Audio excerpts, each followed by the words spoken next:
आदरणीय विजेंद्र बाबू, प्रधान सचिव गंगवार साहब, सचिव संजय जी, चीनी मिलों के प्रतिनिधिजन, यहाँ इस सम्मेलन में उपस्थित किसान भाइयों और पत्रकार मित्रों,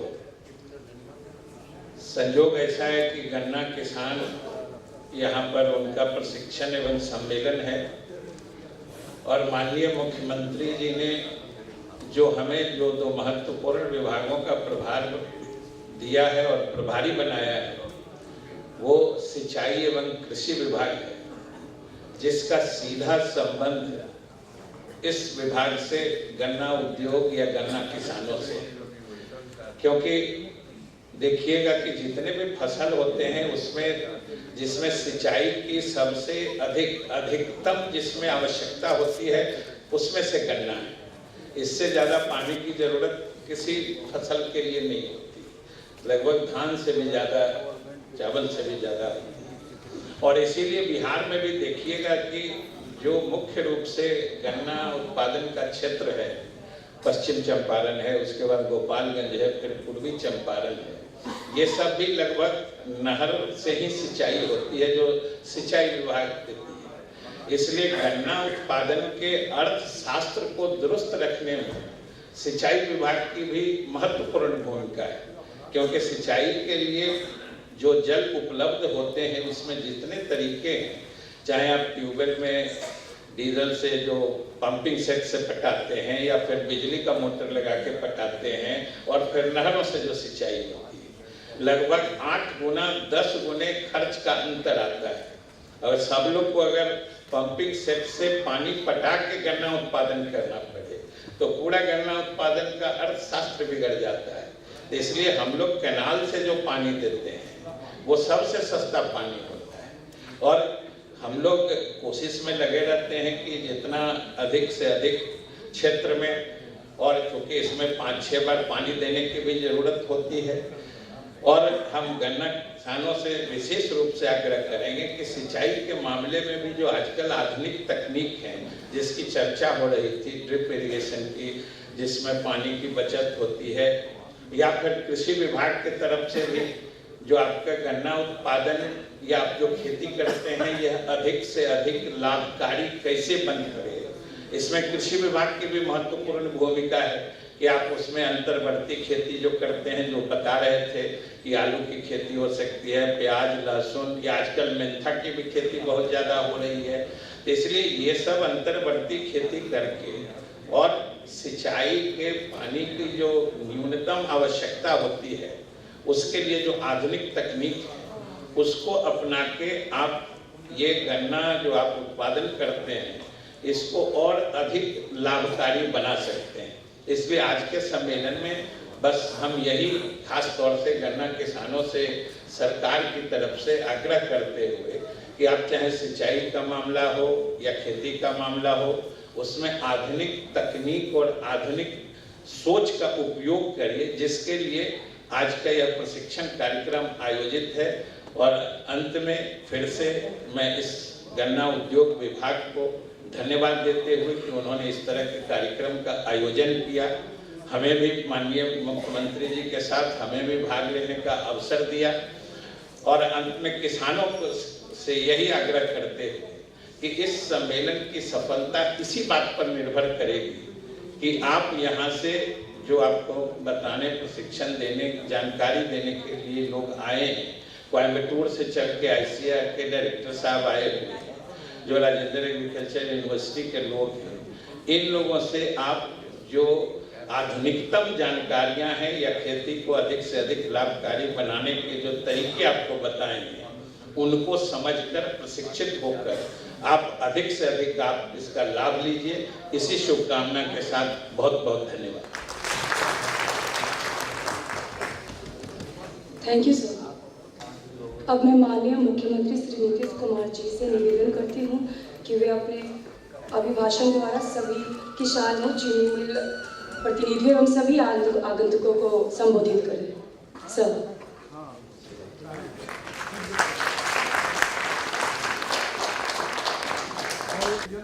किसानों के भी कुछ समस्या हो, सुन ली जाएगी। किसानों को 100 का समस्या बा, किसानों को भी समस्या बा। इस कार्यक्रम की अध्यक्षता कर रही माननीय गन्ना उद्योग मंत्री श्रीमती रंजू गीता जी, माननीय मंत्री वित्त, वाणिज्यकर एवं ऊर्जा श्री विजेंद्र प्रसाद यादव जी, माननीय मंत्री जल संसाधन, कृषि एवं सूचना जनसंपर्क श्री विजय कुमार चौधरी जी, मुख्यमंत्री के प्रधान सचिव श्री DS गंगवार जी, गन्ना उद्योग विभाग के सचिव श्री संजय कुमार सिंह जी, बिहार एवं Uttar Pradesh sugar mills association के अध्यक्ष श्री पटोदिया जी, ICR के गन्ना प्रजनन संस्थान कोयम्बटूर के निदेशक डॉक्टर बक्सीराम जी, हरिनगर शुगर मिल्स के प्रबंध निदेशक श्री विवेक बित्ती जी, रीगा शुगर कंपनी लिमिटेड के अध्यक्ष एवं प्रबंध निदेशक श्री धानुका जी, तिरुपति शुगर मिल्स बगहा के प्रबंध निदेशक श्री दीपक यादव जी, राज्य किसान आयोग के अध्यक्ष श्री CP सिन्हा जी, किसान चाची श्रीमती राजकुमारी देवी जी, यहाँ उपस्थित सभी गन्ना उद्योग से जुड़े हुए उद्यमी एवं व्यवसायीगण, गन्ना की खेती करने वाले किसान भाइयों और बहनों, गन्ना उद्योग विभाग के पदाधिकारीगण, विशिष्ट अतिथिगण, प्रिंट एवं इलेक्ट्रॉनिक मीडिया के प्रतिनिधिगण, देवियों एवं सज्जनों, मैं सबसे पहले गन्ना उद्योग विभाग को, बिहार शुगर मिल्स एसोसिएशन को और इंडियन चैम्बर्स ऑफ कॉमर्स को मैं बधाई देता हूं कि उन्होंने गन्ना किसान प्रशिक्षण एवं सम्मेलन का आयोजन किया है।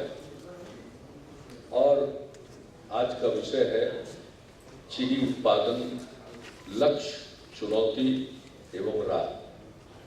तो आप इन विषयों पर अगले सत्रों में चर्चा करेंगे और आपस में विचारों का आदान प्रदान करेंगे और उसके आधार पर कुछ निर्णय भी आप लेंगे। तो मैं इसके लिए आप सबको बधाई देता हूं। बिहार गन्ना की खेती के लिए एक मुफीद जगह है, इसमें कोई दो राय नहीं हो सकती है। आजादी काल तक बिहार में देश के कुल चीनी के उत्पादन का 20-25% उत्पादन यहाँ होता था, लेकिन कालांतर में केंद्र सरकार की नीतियां ऐसी बनी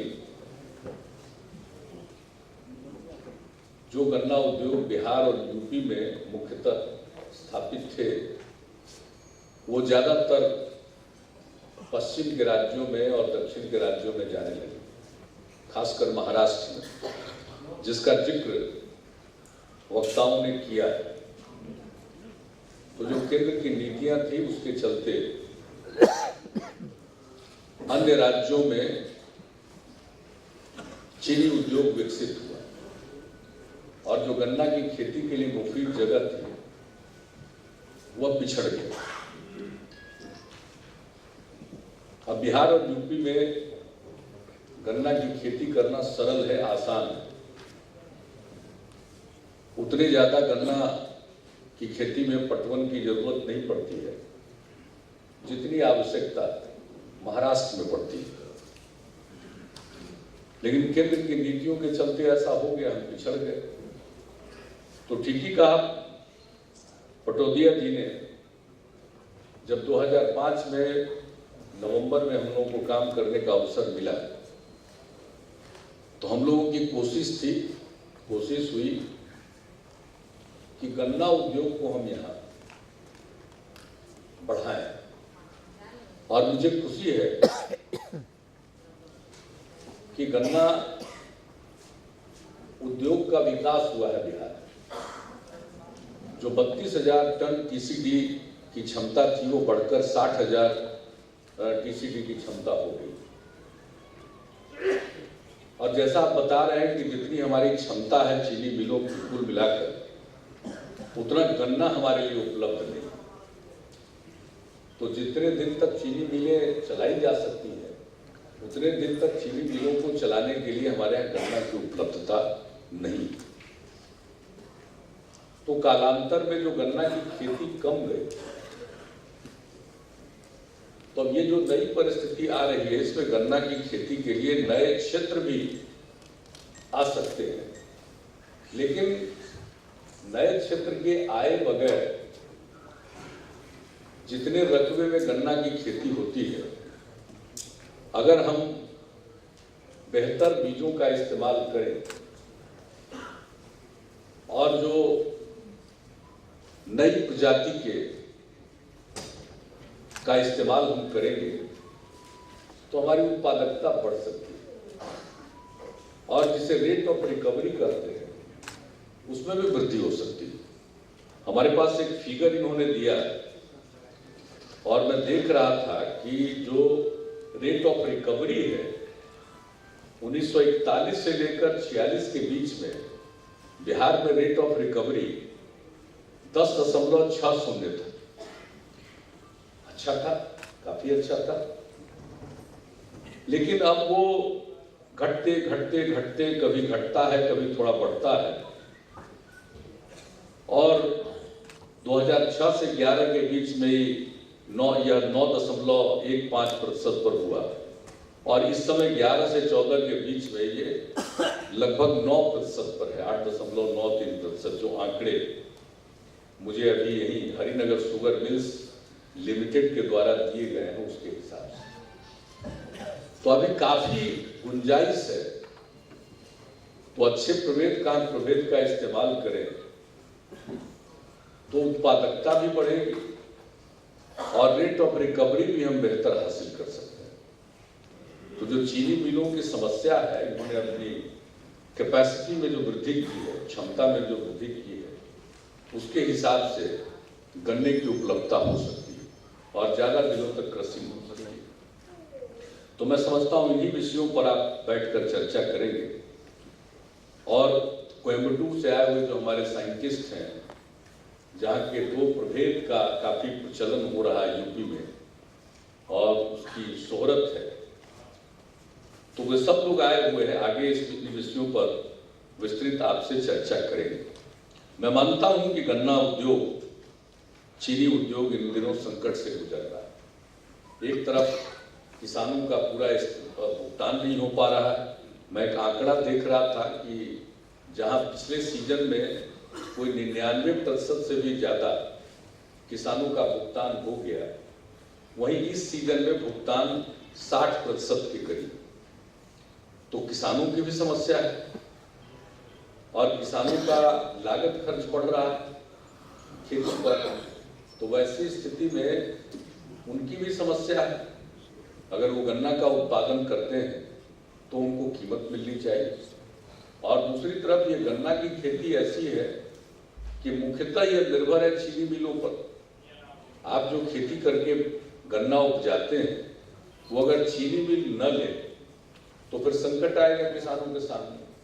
तो एक तरह से किसानों का और गन्ना मिलों के बीच का ये एक सहमति है जिसके आधार पर यह फलता फूलता है। एक तरफ किसानों को कीमत मिल सकती है, किसान जो खेती करते हैं उसके समय पर उसका भुगतान हो सकता है, और दूसरी तरफ जो चीनी उद्योग है, अगर उनकी भी स्थिति ठीक रहे तो समय पर वो भुगतान भी कर सकते हैं, मुनाफा भी कमा सकते हैं। इन दिनों चीनी उद्योग में संकट है और जो अब लागत खर्च है चीनी का, उस हिसाब से इन्हें चीनी की कीमत मिल नहीं रही। और दूसरी समस्या इनके सामने हो गई है चीनी की खपत। जितना उत्पादन हो रहा है उतनी चीनी की खपत नहीं हो रही, तो ये समस्या है। और 2014 में जिसका जिक्र ये कर रहे थे, केंद्र सरकार की तरफ से पहल हुआ था और केंद्रीय मंत्री श्री रामविलास पासवान जी ने इस विषय पर कुछ घोषणाएं भी की थी। जैसा कि जिक्र कर रहे थे हमारे चीनी मिल मालिकगण, उनके हिसाब से तो इन चीजों की जो घोषणा की गई है उस पर अमल नहीं किया गया है, और नतीजा ये हो रहा है कि जो किसानों का बकाया है वो बढ़ता चला जा रहा है। और 14-15 में मुझे धानुका जी ने जो कागज दिया है, इनके फिगर के हिसाब से तो 17,000 करोड़ रुपया बकाया है। ये देश का फिगर दे रहे हैं, तो हर जगह स्थिति खराब। अब ऐसी परिस्थिति से उबरने के लिए केंद्र को पहल करनी चाहिए, और जो इन लोगों ने ऐलान किया था, मैं देख रहा हूं कि उसके मुताबिक जो धानुका जी बोल रहे थे, सॉरी पटौदिया जी बोल रहे थे, तो उन्होंने जो कहा उसके हिसाब से जो उनका लिखित वक्तव्य है उसकी कॉपी उन्होंने मुझे दी है, तो उसके हिसाब से तो वो चीजें हुई नहीं।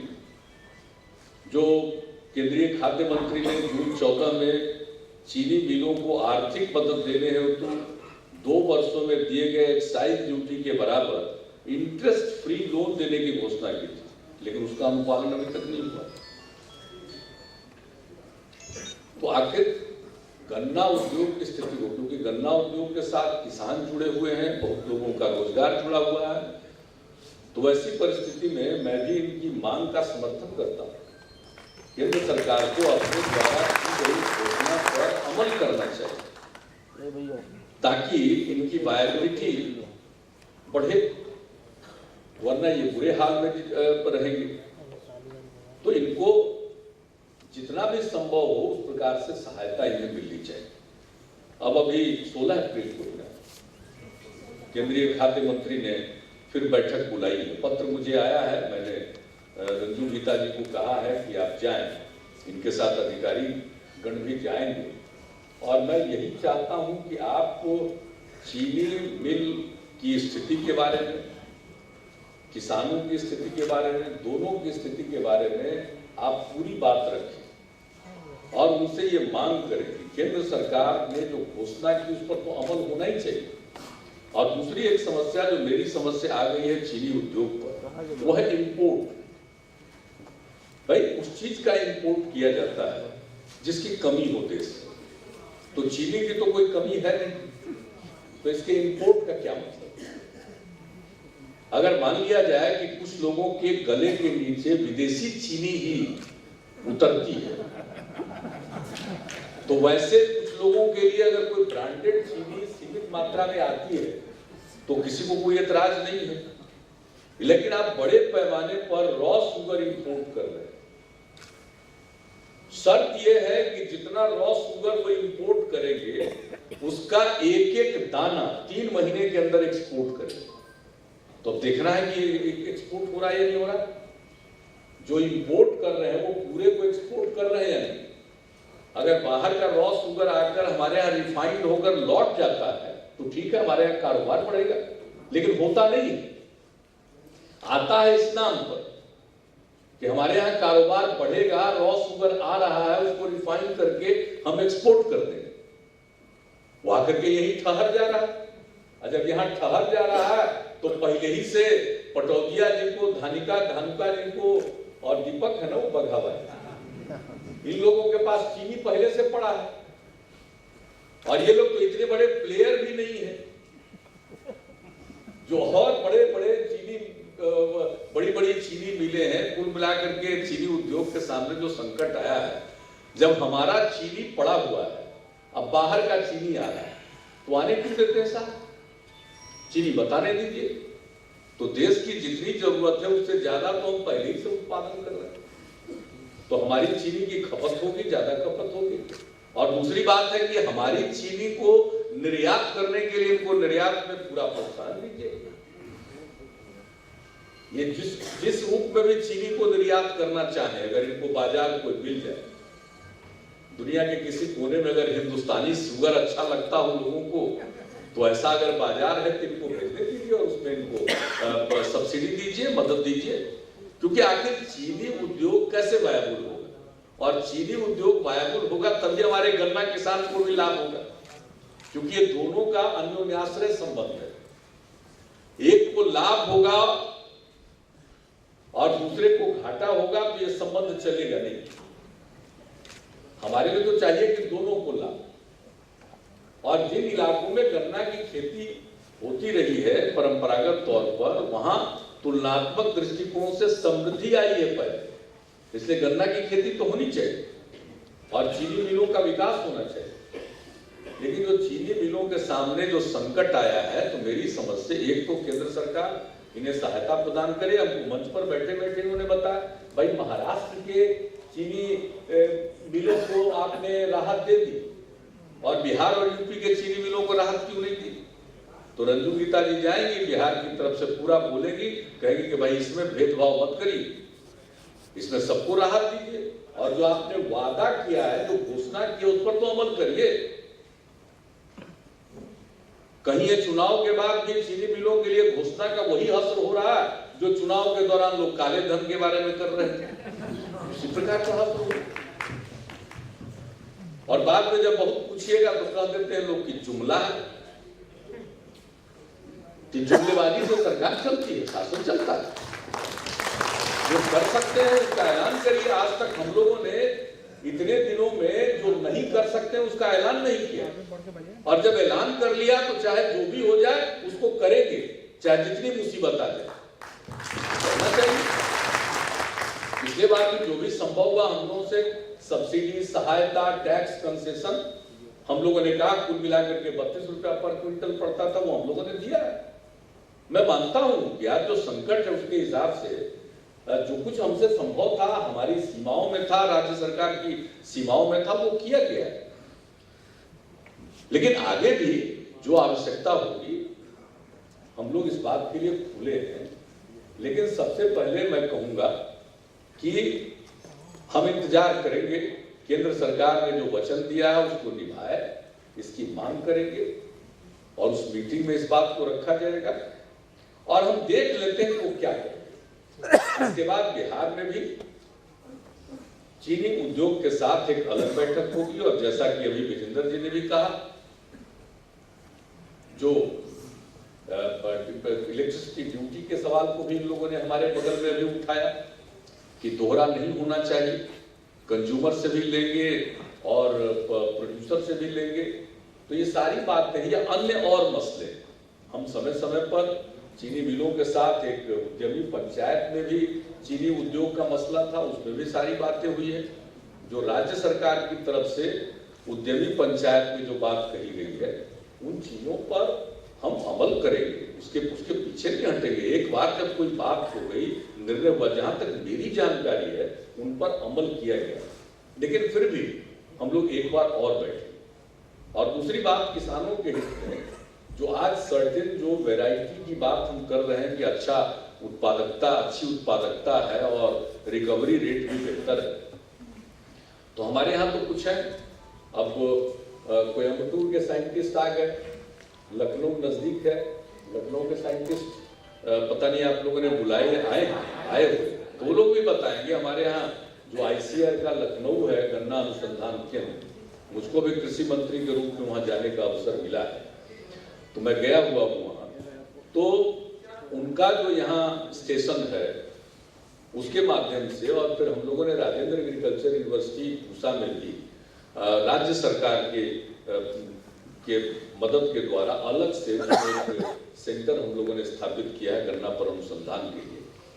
तो इन सब चीजों के माध्यम से जो कुछ भी काम हो रहा है वह तो अपनी जगह पर है, लेकिन इसके अलावा हमने ये निर्णय ले लिया था कि बिहार में एक राष्ट्रीय स्तर का गन्ना अनुसंधान केंद्र स्थापित किया जाए। गन्ना अनुसंधान संस्थान केंद्र तो का स्तर नीचे होता था, हमने संस्थान की बात की। जैसे हमारा कोयम्बटूर में ICAR का संस्थान है, या लखनऊ में ICAR का संस्थान है, या कोऑपरेटिव सेक्टर के लोगों के द्वारा महाराष्ट्र में जो गन्ना पर अनुसंधान संस्थान है, हमने कहा उसी प्रकार से बिहार में, क्योंकि बिहार में पोटेंशियल है। अब इन्होंने कहा कि भाई पहले जल जमाव नहीं था, अब जल जमाव होने लगा, इसके चलते गन्ना की खेती प्रभावित हो गई और रेट ऑफ रिकवरी पर असर पड़ गया या उत्पादकता पर असर पड़ गया। तो वैसी स्थिति में बिहार के कंटेक्स्ट में खास तौर पर हम किस प्रकार से गन्ना की खेती करें, तो उसको ध्यान में रखते हुए गन्ना अनुसंधान संस्थान की स्थापना का निर्णय है और वो चंपारण में ही स्थापित होना है किसी स्थान पर। हमने डॉक्टर मंगला राय की अध्यक्षता में कमेटी बना दी थी कि आप स्थल का चयन कर लीजिए और उस स्थल पर इसको स्थापित किया जाएगा। मैं समझता हूँ कि यहाँ पर कृषि मंत्री, वित्त मंत्री और गन्ना उद्योग मंत्री तीनों बैठे हुए, उस पर काम आगे बढ़ना चाहिए। अगर जगह का चयन कर लिया, बीच में तो हम थे नहीं 9 महीना, हम जानते नहीं, और उस 9 महीना के पहले 3 महीना लोकसभा का चुनाव, तो 1 साल तो हम एब्सेंट हुआ। तो 1 साल के बीच में जो कुछ भी होना था, अगर वो नहीं हुआ तो अब समय मत गवाइए, तत्काल उसके बारे में निर्णय लीजिए और जितने हमारे देश के प्रतिष्ठित साइंटिस्ट हैं उन लोगों का सहयोग हासिल करिए और यहाँ पर एक उत्कृष्ट कोटि का गन्ना अनुसंधान संस्थान की स्थापना हो, ताकि हम फिर से हमारा आज हमने राज्य के कृषि विकास के लिए रोड मैप बनाया है, उस रोड मैप में यह विषय शामिल है। कृषि के विकास का जो रोड मैप है, कृषि रोड मैप, उसमें यह शामिल है। इसलिए हमें तो संस्थान स्थापित करना।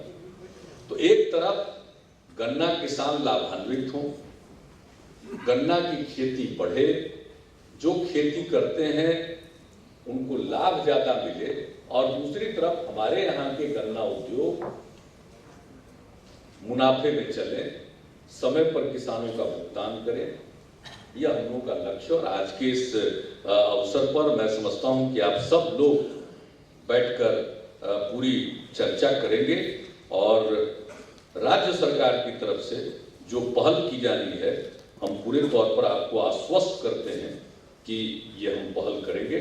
लेकिन मैं पुनः एक बार मांग करूंगा कि इस देश में चीनी का आयात बंद करवा दिया जाए। चीनी की आयात, इसके बिना मुझको नहीं लगता है कि इसका कोई भला होगा। और दूसरी बात है कि जो गन्ना उद्योग है उसको आज की परिस्थिति से उबरने के लिए, उसके लिए राहत पैकेज की घोषणा बहुत जरूरी है और केंद्र सरकार से हम आग्रह करेंगे। और उनके द्वारा सब कुछ देने के बाद हमारे बिहार के उद्योग को और क्या आवश्यक है उस पर मिलकर चर्चा करेंगे और वो राज्य सरकार की तरफ से। इन्हीं शब्दों के साथ आप सबको पूरी शुभकामनाएं। मैं इस संगोष्ठी और सम्मेलन के सफलता की कामना करता हूं और इसमें से कुछ आप ठोस नतीजे निकालें, खासकर उत्पादकता को बढ़ाने के लिए और रिकवरी रेट को बढ़ाने के लिए। तो इन्हीं शब्दों के साथ आप सबको बहुत बहुत धन्यवाद। Thank you so much sir for enlightening address. अब मैं माननीय गन्ना मंत्री जी से अनुरोध करती हूँ कि कार्यक्रम के प्रतीक चिन्ह मोमेंटो को हमारे माननीय मुख्यमंत्री जी को समर्पित करें।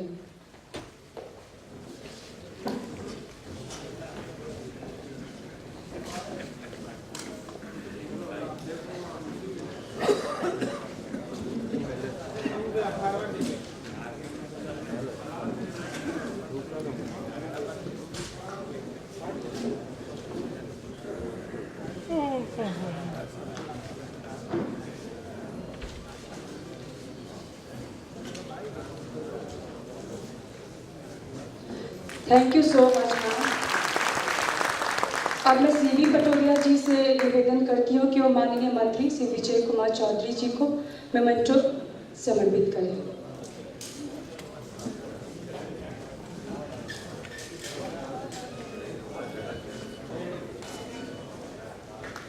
Thank you sir. अब मैं श्री विवेक एम पिट्टी जी से अनुरोध करती हूँ कि माननीय मंत्री श्री विजेंद्र प्रसाद यादव जी को मेमेंटो समर्पित करें।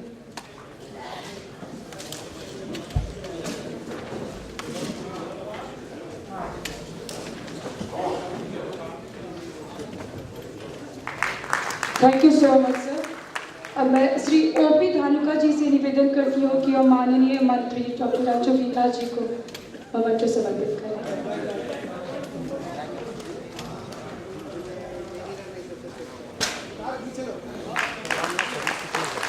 Thank you so much sir. मैं श्री मृत्युंजय कुमार जी OSD गन्ना उद्योग विभाग से निवेदन करती हूँ कि वो श्री GS गंगवार जी को मैं मंच समर्पित करें।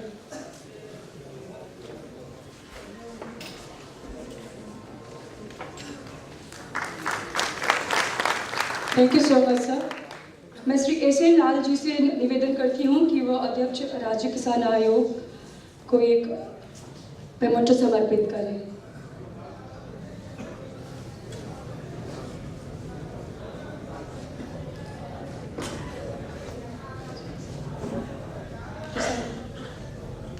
Thank you so much sir.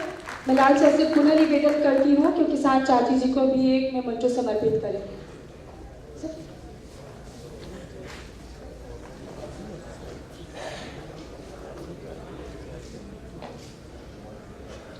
धन्यवाद सर।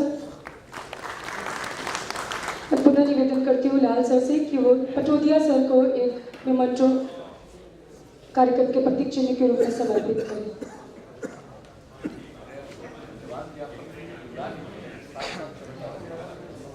मैं दीपक यादव जी से निवेदन करती हूँ कि आकर के वो धन्यवाद ज्ञापन। दीपक। माननीय मुख्यमंत्री महोदय जी, माननीय मंत्रीगण और सभी वरिष्ठ ऑफिसर और विभिन्न हिस्सों से बिहार के आए हुए हमारे सारे कृषक, मैं ये अवार्ड जो हमें मिला गन्ना विभाग की तरफ से, मैं अपने सारे कृषि साथियों को जो बगहा के छोटे छोटे किसान जिन्होंने इतनी मेहनत करके हमारी बंद पड़ी फैक्ट्री को एक उजागर किया, तो उन सबको मैं ये संपन्न करता हूं। और हमारे जितने भी वर्कर सहयोगी जिन्होंने हमें इस मुकाम पे पहुंचाने के लिए एक मेहनत करी, उसके लिए मैं धन्यवाद करता हूं। और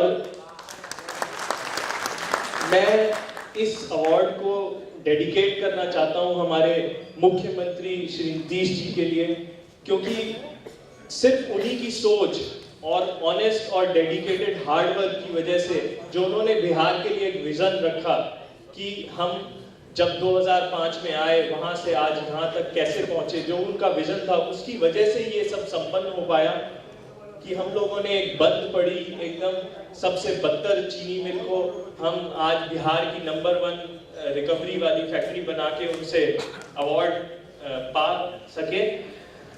तो मैं सर से जाते जाते एक बस आग्रह करूंगा कि सर बस एक मिनट सर, मैं बस ये कहना चाहता हूं कि सर आपका हाथ और साथ हमारे उद्योग के साथ रहे। और जाते जाते एक हल्की सी बात कहना चाहूंगा सर कि सर ये अच्छे दिन तो हमने देख लिए जो आजकल चल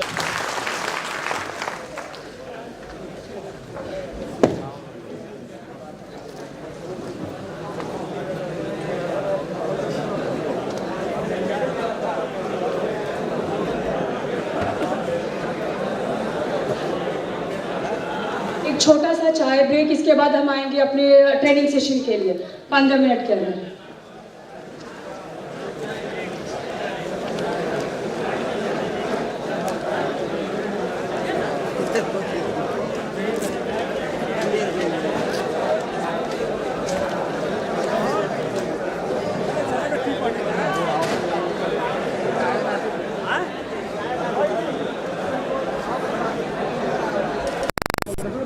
कुमार नाबार्ड से मैं निवेदन करती हूँ कि वो मंच पर आसन ग्रहण करें। श्री संतोषी सुजुकी, प्रबंध निदेशक Kubota Agriculture Machinery India Private Limited से मैं निवेदन करती हूँ, sir please come on the dais and please join us over the dais sir. We are about to start the technical session 1।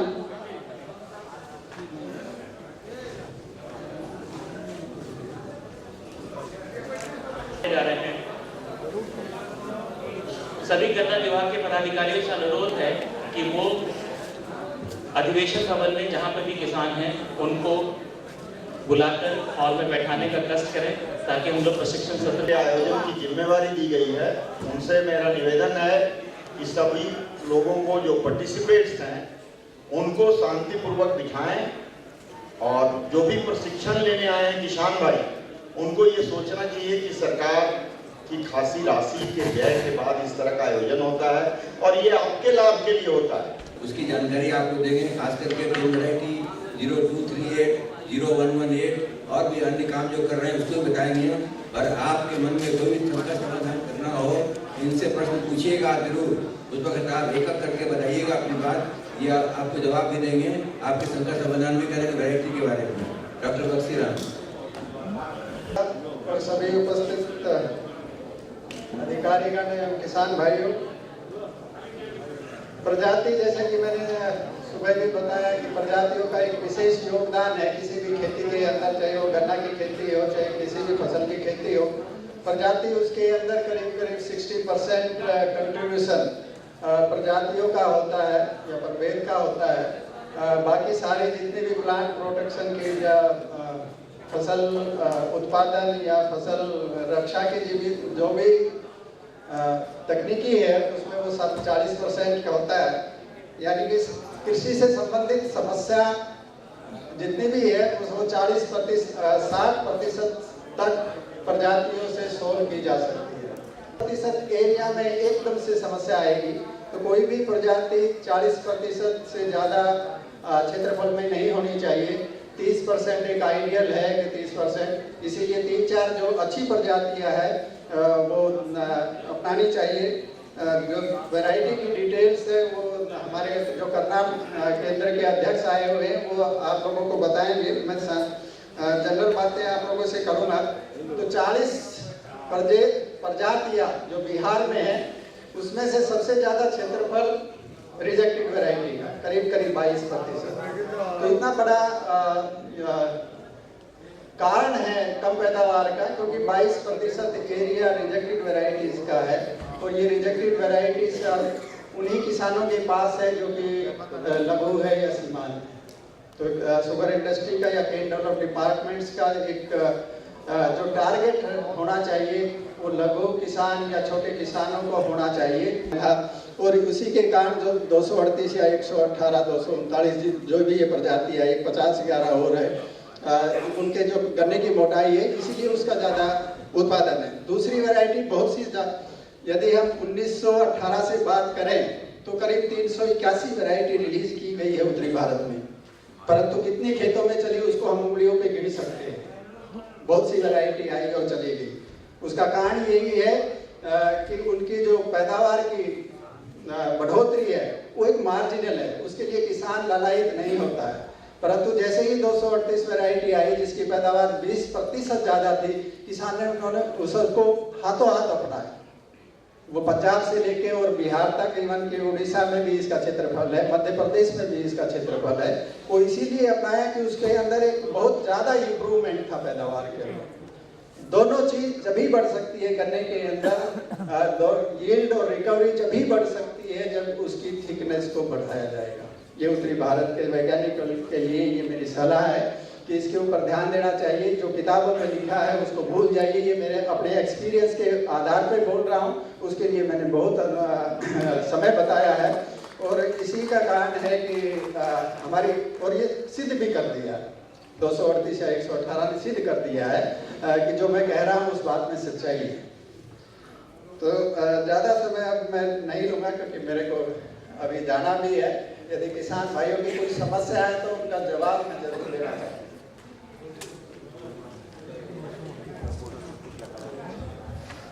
किसान भाइयों को किसी को केन वैरायटी 208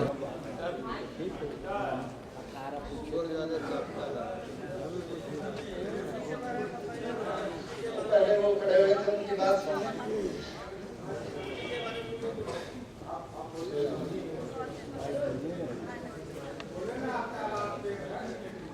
सर, मैं आनंद सिंह, चीनी मिलर गढ़ियागंज। 238 में सर समस्या होती है कि गर्मी के दिन में उसकी पत्तियां सफेद हो जाती हैं। देखिए, ये एक समस्या नहीं है, समस्या नहीं है। पत्ती का सूखना इस प्रजाति का एक लक्षण है और उस लक्षण का बहुत से फायदे हैं। वो फायदे मैं गिनाता हूँ। यदि आप उसको ध्यान से देखेंगे तो ऊपर की तरफ से जो पहला ऊपर से यदि गोद से शुरुआत करते हैं तो पहला जो पत्ता पूरा खिला हुआ है, जिसके अंदर ऐसे दिखाई दे, यहाँ से लेके और यहाँ तक दिखाई दे, वो पूरा खुला हुआ पत्ता होता है। उस पत्ते के अंदर सबसे ज़्यादा पानी का नुकसान होता है, उसी पत्ते में सबसे ज़्यादा पानी का नुकसान होता है।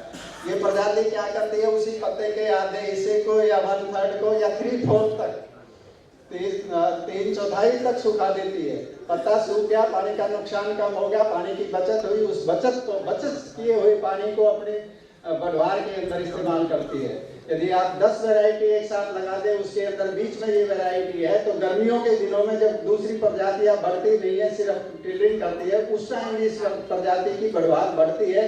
और यही कारण है कि इसकी पैदावार और अन्य प्रजातियों के कंपैरिजन में ज्यादा है। सर एक और समस्या है, हमारे यहाँ तो गन्ना की 2 वैरायटी आई है, 118 और 239। दोनों में कोई फर्क नजर नहीं आता है, दोनों को हम कैसे पहचानेंगे? देखिए, जो मतलब किसानों को देखने के लिए क्या अंतर है, जो किसानों को दिखाई दे वो मैं बता देता हूँ। यदि आप गन्ने की पोरी देखेंगे तो 239 की जो पोरी है वो सिलिंड्रिकल है, बेलनाकार आकार में होती है। 118 की जो पोरी है वो ऊपर से मोटी और नीचे से पतली, जैसे एक गिलास के अंदर दूसरा गिलास रख दिया जाए उस टाइप से उसका गन्ना है। ये सबसे बड़ा अंतर है दोनों प्रजातियों के बीच में। वैसे ये अंतर यदि मैं गिनवाने लगूँ तो बहुत से गिनवा दूंगा, और जर्मिनेशन से जब जमने लगता है उस टाइम से शुरुआत होती है इसका, परंतु वो कंपेरेटिव है। दोनों को कंपैरिजन करें 118 239 को, वो उस रूप में है। इसका जो सूट निकलता है 239 का सीधा निकलेगा, 118 का थोड़ा सा टेढ़ा निकलेगा। 239 का सूट है वो पतला होगा, 118 का जो सूट है वो मोटा होगा। उसका 118 का के अंदर पर्पल कलर ज्यादा होगा, इसके अंदर पर्पल कलर कम होगा। उसके बाद यदि ऊपर देखते हैं तो 118 में आप लोग कान बोलते हैं, क्या बोलते हैं, वो जो कान होते हैं वो दोनों तरफ बड़े साइज के होते हैं। 239 में एक काफी छोटा होता है दूसरे साइड के कंपैरिजन के अंदर। तो इस तरीके से दूसरा क्या है, 118 का गन्ना ऊपर जाके मोटा हो जाएगा, आखिर में वो मोटा होगा। 239 का धीरे धीरे टेपर करके पतला होता जाता है। तो इतने अंतर है, परंतु दूर से देखने के अंदर वो एक जैसी लगती है। सर मैं मनीष कुमार हटिया जिले से। सर 238 वैरायटी 118 में सबसे ज्यादा शुरू से बोरर का प्रकोप बहुत ज्यादा रहता है, चाहे वो शुरू में सूट बोरर हो, फिर पलासी बोरर हो, टॉप बोरर हो। इसका कुछ उपाय बताइए, और ऐसी प्रजाति निकालिए जिसका हम बोरर से ज्यादा इफेक्टेड ना हो। सबसे ज्यादा इफेक्टेड बोरर से होता है सर। देखिए, बोरर के बारे में मैडम बताएंगे थोड़ी देर बाद, परंतु जो कीड़ा है ना वो भी चालाक है, उसके अंदर भी दिमाग है। उसके जो जैसे आप अच्छी वैरायटी देखते हैं तो उसको भी जो अच्छी वैरायटी दिखाई देगी उसकी तरफ अट्रैक्ट होगा। उसकी ग्रोथ जब सबसे पहले जर्मिनेट करता है, सबसे जल्दी उसका बढ़ने लगता है। तो जब खेत छोटा होता है तो वो वैरायटी दूर से पहचान में आती है जिसकी तरफ कीड़े अट्रैक्ट होते हैं। परंतु जिस चीज का समाधान है हमारे पास, उस समाधान ये है कि दवाई से उसको कंट्रोल किया जा सकता है। हर एक चीज का सॉल्यूशन वैरायटी नहीं है। मैंने कहा 60%, आपने सुना हो, मैंने कहा वैरायटी के अंदर समाधान है 60% समस्याओं का। तो जो बोरर है, टॉप बोरर लगता है, हम पहले दिन से कह रहे हैं, पर जब वैरायटी रिलीज की उस दिन से मैं कह रहा हूँ कि इसके अंदर टॉप बोरर का मैनेजमेंट कंपल्सरी। तो समस्या मेरे को पता है, दवाई उपलब्ध है, पहले फ्यूराडॉन थी, अब कोरोजन भी आ गई है। जो ये किसान के शब्दों में कहूँ तो वो कहते हैं कि ये टॉप बोरर के लिए रामबाण दवा है। तो इस टाइप की दवाई है तो कुछ ना कुछ तो मैनेज करना पड़ेगा। सर मैं रीगा चीनी मिल क्षेत्र से आता हूँ। मेरे एरिया में 238 और 118 वैरायटी जो आपके अनुसंधान केंद्र से लाया गया है, इसमें सबसे ज्यादा पायरिला का प्रकोप और बृहद पैमाना पर पायरिला का प्रकोप है। इससे बचाव का क्या हम लोग उपाय करें? इस पर अगर किसी कीटनाशक का भी उपयोग करते हैं तो पायरिला जो है तो कम नहीं हो पा रहा है। और हम लोग को बताया जाता है कि बृहद पैमाना पर स्प्रे होगा तब जाके संभव है। तो इस तरह से तो संभव है नहीं कि गांव के सारे किसान जो है एक बार में उस पर स्प्रे कराएं। और दूसरी सर सबसे बड़ी परेशानी है कि पिछले बार हुदहुद के कारण 238 और 18 में टॉप बोरर का रोग काफी जो है सो बृहद पैमाना पर पकड़ा।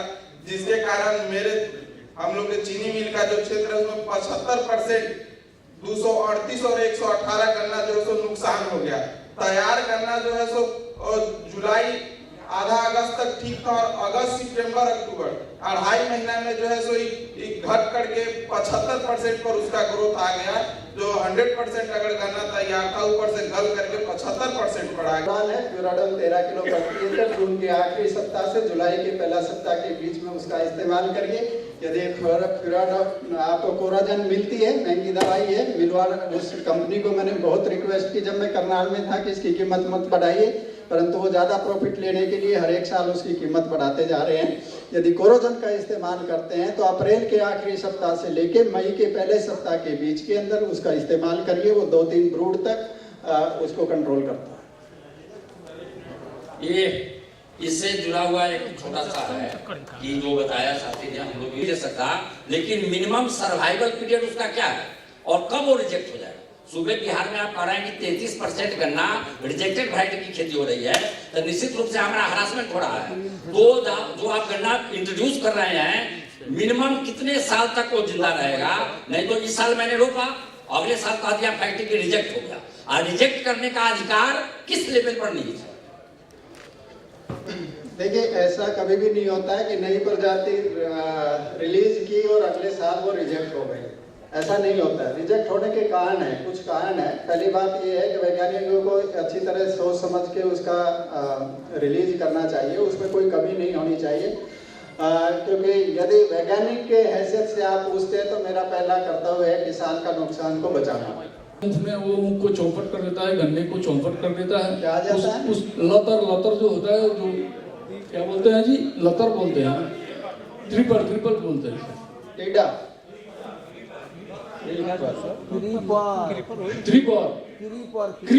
क्रीपर बोलते हैं सर, क्रीपर बोलते हैं। लतर अपने भाषा में बोले उसको। देखिए, उसको वो जमने लगती है सिर्फ बारिश के सीजन के आसपास। जब बारिश होती है उस टाइम जमने लगती है। उस टाइम 240 का आप यदि स्प्रे कर देते हैं, शुरू में करना पड़ेगा। एक बार बढ़ के ऊपर पहुंच गई फिर उसका कोई कंट्रोल नहीं है। जब वो जमने लगती है उस टाइम आप ध्यान देंगे, उसी टाइम उस पर 240 का स्प्रे कर देंगे तो उसका समाधान है। वो आपको खेत में जाके देखना पड़ेगा कि आपके खेत में वो जमने लग रही है, उस टाइम आप स्प्रे करें। जब 238 गन्ने की हार्वेस्टिंग होती है प्लांट केन की, तो जब रैकून में पत्तियों का विकास शुरू होता है तो इसमें देखा गया है कि 10%, 15%, 20% तक पत्तियां एक प्लांट में सफेद होती हैं और वो धीरे धीरे बाद में जाकर के हरी हो जाती हैं। लेकिन उसको देख करके किसान थोड़ा सा कहता है कि इसमें कोई बीमारी आ गई है या कोई समस्या हो गई है। इसके बारे में बताया जाए। आपने खुद ही पर्सन किया जवाब भी दे दिया कि बाद में जाके हरी हो जाती है। ये समस्या उसी टाइम आती है यदि आपने उसमें पत्तियां फैलाई है। यदि पत्तियां नहीं फैलाई है तो ये सफेद पत्ती होने की जो समस्या है वो हार्डली 0.5% या इस टाइप से रहती है। नहीं सर, हमारे वहाँ पत्तियां नहीं फैलाई जाती हैं खेत में। चलो वो ऐसे बता रहा हूँ, जो मैं अपने एक्सपीरियंस के आधार पे बता रहा हूँ कि यदि आप पत्तियां फैला दे तो संख्या और बढ़ जाएगी उसकी। कार्यशाला करें, यही इसका समाधान है। एक बार सब ज्ञान इनका हम लोग नहीं कह सकते। कृपया दूसरे वक्ता को बुलाइए। जैन साहब। डॉक्टर बख्शीराम को बहुत बहुत धन्यवाद है। और ये इनके इतने दूर से आए और आकर के आपको जो अपनी बातें बताई हैं और आपने जो फील्ड में अनुभव किया उसको आपने चर्चा किया, इसके लिए बहुत धन्यवाद है। अब हम डॉक्टर सुचिता सिंह, संयुक्त निर्देशक उत्तर प्रदेश शोध परिषद शाहजहाँपुर आपसे अनुरोध करेंगे कि वो आकर के अपने ये इंटरनोलॉजी के एक्सपर्ट हैं, कीट मकोड़े कीट की जानकारी देंगे आपको। कीड़े डॉक्टर रेंजू प्रीतम, डॉक्टर बख्शीराम चले गए, माननीय श्री JL जैन जी, श्री संजय कुमार सिंह, श्री कमल शाही जी, डॉक्टर कुलशेख और उपस्थित वरिष्ठ अधिकारीगण, विभिन्न क्षेत्रों से आए चीनी मिल के पदाधिकारी अधिकारीगण, विभिन्न विभागों से आए अधिकारीगण एवं मेरे प्रिय साथी किसान भाई। जैसा कि शर्त विदित है, हम कितना अच्छा गन्ना ले लें, गन्ने की कई वैरायटियां ले लें, तरह तरह की वैरायटियां ले लें, खाद पानी सभी तरह दे रहे हैं, लेकिन यदि उसमें हमारे यील्ड में, हमारे उपज में कमी आती है तो समझिए कि 30% केवल रोगों और कीटों के कारण ही उसमें कमी होती है। और इसका निदान बहुत जरूरी होता है, क्योंकि पूरे साल गन्ना हमारे खेत में खड़ा रहता है और इसलिए जितने भी कीड़े हैं उनको वो मिल जाता है शेल्टर, या कहिए कि उनको वो जगह मिल जाती है जो अपना पूरा जीवन चक्र चलाता है। ये सभी जानते हैं कि हमारे गन्ने में करीब 150 ऐसे कीट होते हैं जो कि लगते हैं, लेकिन मुख्य कुछ कीट होते हैं जो 1.5 दर्जन ऐसे हैं कि हम इनके गन्ने को नुकसान पहुंचाते हैं। इन कीड़ों की पहचान बहुत जरूरी है, उनका निदान बहुत जरूरी है, तभी हम अपने गन्ने की उपज को बचा सकते हैं। जैसे कि किसी भाई साहब ने पूछा था अभी कि अगर हम रेजिस्टेंट वैरायटी ले लें और उसके बाद गन्ने में फिर भी कुछ कीड़े आ जाते हैं, उसका क्या कारण है? यदि हम एक खेत में गन्ने का निदान करते हैं, हमारे बगल वाले खेत में उस व्यक्ति ने नहीं निदान किया, तो निश्चित रूप से ये सब उड़ते हैं, उड़ के आपके खेत में आ जाएंगे।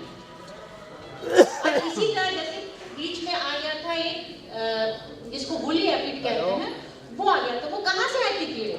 वो हमारे पॉपुलर के पेड़ से आ गए। पॉपुलर का जो पेड़ लगा हुआ तो उससे उसमें आ गया था और बहुत एपिडेमिक रूप से बहुत ज्यादा वो विस्तृत हो गया। इन्हीं सब चीजों को लेके मैं कुछ मुख्य कीट जो हैं, जो हमारे गन्ना फसल को बहुत ज्यादा नुकसान करते हैं, उसके बारे में बताना चाहूंगी।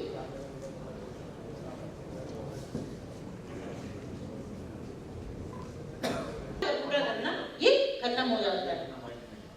ये है वर्कर कीट, जिसको बोलते हैं श्रमिक। यही हमारे सभी जितनी भी वस्तुओं को नुकसान पहुंचाता है, ये श्रमिक कीट ही पहुंचाता है। ये इकट्ठा करता है खाना और अपनी कॉलोनी में, जिसमें कि राजा रानी और बाकी लोग रहते हैं, उनके लिए खाना ले जाता है और जली फूड बनाता है। इसी तरह से ये सबसे ज्यादा नुकसानदायक होता है। देखिए हमारे जो दीमक से ग्रसित जो आंख होते हैं, जो कि हमने सेट डाल दिया खेतों में और उसके बाद से जब हम देखें कि उसमें अंकुरण नहीं हुआ है, उस सेट को अगर निकाल के देखते हैं तो उसके अंदर इस तरह से वो मिट्टी भरे होते हैं। तो सबसे पहले किसान भाइयों को ये जानना चाहिए कि जिस खेत में हम बुआई करने जा रहे हैं उस खेत में दीमक है कि नहीं। और दीमक का सबसे पसंदीदा भोजन क्या होता है? गोबर। यदि हम उस खेत में 4-5 जगह गोबर रख देते हैं तो निश्चित रूप से दूसरे दिन उस गोबर में ये दीमक आ जाते हैं। तो हमें पता है कि इस खेत में हम बुआई करने जा रहे हैं तो दीमक का जरूरी है इसका ट्रीटमेंट करने के लिए। हम बहुत ज्यादा आप लोग को केमिकल के बारे में नहीं प्रोत्साहित करेंगे, हम ज्यादा से ज्यादा आप लोग को बताएंगे कि किस तरह से हम बायोलॉजिकल कंट्रोल, जैव नियंत्रण कर सकते हैं या यांत्रिक विधि से हम इन कीटों का नियंत्रण कर सकते हैं। दीमक से क्या होता है, किस स्थिति में आता है दीमक? जहां पे भी खेत सूखा होता है, बलुई और बलुई दोमट मिट्टी होती है, गन्ने के खेत में बिना सड़े हुए गोबर का प्रयोग करते हैं, क्योंकि जैसे जानते हैं सभी लोग कि गोबर इसका पसंदीदा खाना होता है। सिंचाई का अभाव जहाँ पे होता है वहां पे दीमक लगते हैं और शरदकालीन बावत में बसंतकालीन बावत की अपेक्षा ज्यादा लगते हैं। इसको कि सुंडी कहते हैं, वही नुकसान पहुंचाते हैं। जो तितली होती है वो नुकसान नहीं पहुंचाती है ना, बाकी उसका कोई भी हो स्वरूप, कोई भी स्वरूप उसका नुकसान नहीं पहुंचाता। केवल जो सुंडी होती है वही नुकसान पहुंचाती है। फिर हम चोटी बेधक आते हैं। चोटी बेधक जो होता है, जिसको मथुरिया के नाम से भी जानते हैं, पूरे साल ये 5 हमारे यहाँ पीढ़ी उसकी पाई जाती है। उत्तर प्रदेश में भी, बिहार में भी 5 पीढ़ियां पाई जाती है और पूरे साल ये हमारे खेत में रहती है, पूरे साल ये नुकसान पहुंचाती है। तो यदि हम इसका पहली और दूसरी पीढ़ी को नियंत्रित कर लेते हैं तो तीसरी पीढ़ी जो सबसे ज्यादा नुकसान करती है उसको भी नियंत्रण हेतु कुछ पैरासिटाइड्स या फिर हम केमिकल्स का उपयोग करते हैं। पहला ये सबसे जरूरी है कि हमें मार्च अप्रैल में यदि जा रहे हैं खेत में कि पत्तियों को पलट के देखें नीचे से तीसरी और चौथी पत्ती को, तो उसमें अंडे जैसे दिखाई देते हैं ये अंडा है, देखिए ये अंडा है। ये जो अंडे रहते हैं इस अंड समूह में एक सप्ताह से 1 से 140 अंडे होते हैं और ये भूरे रंग के बालों से ढके होते हैं। यदि हम पत्तियों को पलट के देखते हैं तो ये अंड समूह दिखते हैं। इन अंड समूह को हम निकाल दें तो इनसे हम बहुत सारा बचाव कर सकते हैं। उसके बाद क्या होता है कि फिर भी यदि लग गई है ये कीट का और इसकी सुंडी अंदर चले गए हैं तो हम अप्रैल के आखिरी में तथा जून के प्रथम सप्ताह में जमीन की सतह से 5 सेंटीमीटर नीचे से उस पौधों को काट दें। ऐसा ना सोचे किसान भाई कि इसको काटने के बाद हमारी इसकी संख्या कम हो जाएगी पौधों की, ऐसा नहीं होता। उसमें अंकुरण फिर हो जाता है और वो जो है फिर से एक गन्ना बनाता है। तो इसको काटने के बाद यदि हम इसको फाड़ के देखते हैं तो उसमें वो सुंडी दिखती है, तो उनको कटवा के और चारे के रूप में उपयोग कर सकते हैं। के लिए जो कि सबसे ज्यादा नुकसानदायक होती है उसको हम फ्यूराडान या कार्बोफ्यूरान 12.5 किलो प्रति एकड़ के दर से उसी दशा में प्रयोग करें जहां पे भी नमी। किसान भाइयों, जैसा कि हमने बताया था, अंकुर वेधक हेतु यदि हम 15 दिन के अंतर पर सिंचाई करते हैं, कोई उसकी दवा की जरूरत नहीं, कोई भी रसायन की जरूरत नहीं है। यदि 15 दिन के अंतर पर हम सिंचाई करते रहें, नमी बना रहे तो ये अंकुर वेधक को कंट्रोल कर सकते हैं। कौन सी इंसेक्टिसाइड यूज करें जो इकोनॉमिकल भी हो, डोज भी कम हो और इफेक्टिव भी हो? अभी तो देखिए, आपने एक पैम्फलेट हम आपका देख रहे थे जिसमें आपने मैलाथियन लिखा हुआ है। मैलाथियन इज द बेस्ट यदि आप डालना चाह रहे हैं, क्योंकि वो परजीवियों पे भी कम इफेक्ट करता है यदि डाल रहे हैं। और जैसे डॉक्टर बख्शी राम ने बताया था कि आप किनारे की तरफ इसका स्प्रे करेंगे। हालांकि यदि परजीवी आ रहे हैं तो आप बिल्कुल भी कोई भी इंसेक्टिसाइड्स का प्रयोग नहीं करें। दूसरा किससे बनवाया गया कागज वो आपके बैग में रखा हुआ है, ना हो तो आप जरूर लेके जाएंगे, तो उससे आपको मिल में भी दिया गया है। सब मिल को 500 कॉपी मिल को भी जा रही है। जो किसान यहाँ आए हैं वो भी ले लें, और जो डॉक्टर सीता सिंह ने बताया है उसको भी समझा आपने, उनको धन्यवाद देते हैं।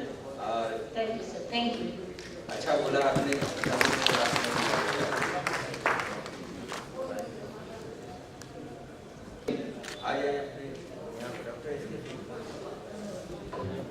आदरणीय प्रधान सचिव महोदय, जैन साहब, मंच पे विराजमान सभी डिग्नेटरीज एवं किसान भाइयों, मैं बिहार कंडीशन के लिए ऐसा के द्वारा जो भी किस्में अब तक विकसित की गई है उनकी जानकारी देना चाहता हूँ। गन्ना के बारे में आप लोग जानते हैं करीब 2 लाख फैमिलीज इंगेज हैं गन्ना के कल्टीवेशन में, और उतने ही स्किल्ड और अनस्किल्ड लेबर्स भी इंगेज हैं, और करीब इतनी संख्या में छोटे और मझोले किसान गुड़ बनाने में भी इंगेज। तो ये रोजगार का बहुत बड़ा साधन भी है। और बिहार में चीनी बनाने की शुरुआत 20वीं सदी के पहले दशक में शुरू हुई थी, और प्री इंडिपेंडेंस पीरियड में बिहार में करीब 33 शुगर फैक्ट्री सेटअप किए गए थे, जबकि पूरे भारतवर्ष में 56 ऑपरेशनल थे, और करीब उसका कंट्रीब्यूशन 40% था। और इंडिपेंडेंस के बाद, जैसा कि हमारे माननीय मुख्यमंत्री जी ने बताया, उस समय भी बिहार की शुगर फैक्ट्रीज के द्वारा देश में करीब 25% चीनी का उत्पादन होता था, लेकिन कुछ कारणों से इसमें कमी आई। मैं शुगर कैन ब्रीडिंग की बात करूँगा, तो वैरायटी में जाने से पहले 2 मिनट में ये बताना चाहता हूँ कि एक वैरायटी डेवलप करने में सर कितने स्ट्रिंजेंट मेजर से गुजरना पड़ता है। हमारा एम होता है कि किसानों के लिए हाई रेंजिंग और हाई शुगर वैरायटी डेवलप करना, जिसका वजन ज़्यादा हो और जिसमें चीनी की मात्रा ज़्यादा हो। हमारा थोड़ा सा वहाँ विरोधाभास आता है जब चीनी मिल वालों को हाई शुगर ज़्यादा मात्रा की चीनी वाली किस्में चाहिए, और किसानों को हाई टनेज या ज़्यादा वजन वाली किस्में चाहिए, तो हम उनमें बैलेंस ट्राई करने की कोशिश करते हैं। और इस चीज़ को करने में हमारे SRI पूसा के सभी वैज्ञानिक और रिसर्च वर्कर लगातार लगे रहते हैं। एक चीज़ मैं बताना चाहता हूँ कि गन्ना सभी किसान भाइयों को कि जैसे हमारे आप में जो गुणसूत्रों की संख्या है, क्रोमोसोम्स की संख्या है, जो कि गुणों को नियंत्रित करते हैं, वो फिक्स है। वो हम में आप में सभी में 46 है। लेकिन तो जो भी प्रोसेस कंट्रोल में बनते हैं और उनको हम सीडलिंग के द्वारा उगाकर यहाँ पूसा में टेस्ट करते हैं, हम उसको COP नाम देते हैं और उसके बाद स्लॉट नंबर के हिसाब से COP 20 COP 92 ऐसे सबकी नंबरिंग करते हैं। और जो प्रोसेस एक्सक्लूसिवली पूसा में बनता है और फिर उसकी सीड टेस्टिंग होती है और पूसा में ही टेस्ट होता है, उसको हम लोग BO नाम से वैरायटी रिलीज करते हैं। और फिर जब उसको हम लोग सीडलिंग उगाते हैं, अभी मैं फोटोग्राफ दिखाऊंगा उसका। सीडलिंग उगाने के बाद हम उसको 45 दिन तक रखते हैं पॉट में या अपने नेट हाउस में, और 45 दिनों के बाद उसको हम ले जाते हैं फर्स्ट ग्राउंड नर्सरी में, और फर्स्ट ग्राउंड नर्सरी से सेकेंड ग्राउंड नर्सरी में, और फिर उसका सिलेक्शन स्टार्ट होता है। तो एक बार 1 साल में क्रॉस बनाकर हम कम से कम 50,000 सीडलिंग्स को ग्रो करते हैं, उसको टेस्ट करते हैं और उससे फिर चुनते हैं अच्छी किस्में बेस्ड ऑन उसके ब्रिक्स के आधार पे और उसके डिजीज और पेस्ट रिएक्शन के आधार पे। यहाँ पे मैं ये बताना चाहूँगा कि जितनी भी बीमारियाँ हैं, रेड रॉट, वेल, या अभी आप लोगों ने देखा स्टेम बोरर, टॉप बोरर, जो SRI पूसा से रिलीज वैरायटी है, जितने भी किसान भाई हैं उनको ये फील होता होगा कि उनमें ये बीमारियां कम आती हैं या वो इन सब के अटैक से करीब बची रहती हैं। अभी इस साल हम लोगों ने बीज में बहुत सारे अपनी वैरायटियों को मतलब बीज में डिस्ट्रीब्यूट किया है और बहुत स्ट्रिंजेंट ज्वाइंट डायरेक्टर बैठे हैं। हम लोगों ने इनके लीडरशिप में बहुत स्ट्रिंजेंट मॉनिटरिंग की वैरायटीज़ की और बहुत कम बीमारी बिल्कुल नहीं के बराबर थी। तो बहुत जल्दी मैं ये बताना चाहता हूँ कि हमारे पास अभी 380 टोटल जर्मप्लाज्म हैं जिनको हम लोग यूज़ करते हैं वैरायटी रिलीज करने में। ये हमारा इनोवेशन पार्क है जिसमें हम जितनी भी वैरायटीज हैं उनको हम वहाँ पे मेंटेन करते हैं। ये हमारा नेट हाउस है। ये देखिए बीज से सीडलिंग जैसे हम लोग उगाते हैं पूसा में अपने SRI में, ये सीडलिंग को 45 दिनों बाद ट्रांसफर करते हैं फर्स्ट ग्राउंड नर्सरी में जहाँ की 90 दिनों के लिए रहता है। ये वाटर लविंग कंडीशन में एक वैरायटी ग्रो हो रही है, उसका फोटोग्राफ है। और ये आज़ादी के बाद से आज तक SRI के द्वारा अभी तक टोटल 49 किस्में रिलीज हो चुकी हैं। हम लोग इसका ब्रीडर्स प्रोड्यूस कर रहे हैं और उसी तरीके से सर BO 155 2011 में रिलीज है और पिछले साल हम लोगों ने 1000 क्विंटल इसका ब्रीडर्स में बेचा है। तो सर बिहार में 40 प्रजातियों पर हम लोग उसका प्रमोशन कर रहे थे, जबकि उनका कहना है कि 4 प्रजाति होनी चाहिए। 30% आइडियल एरिया है, तो आप इंक्लूजन के लिए मेरे को ना कहें।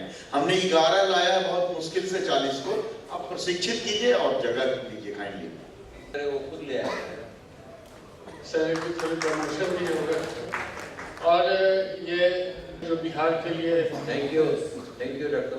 एक सपोर्ट थोड़ा सा सर थैंक यू। ये BO 91 है, BO 91 वैरायटी जो नेशनल चेक में यूज होती है और अभी भी हमारे यहाँ से भी बहुत अच्छी वैरायटी है।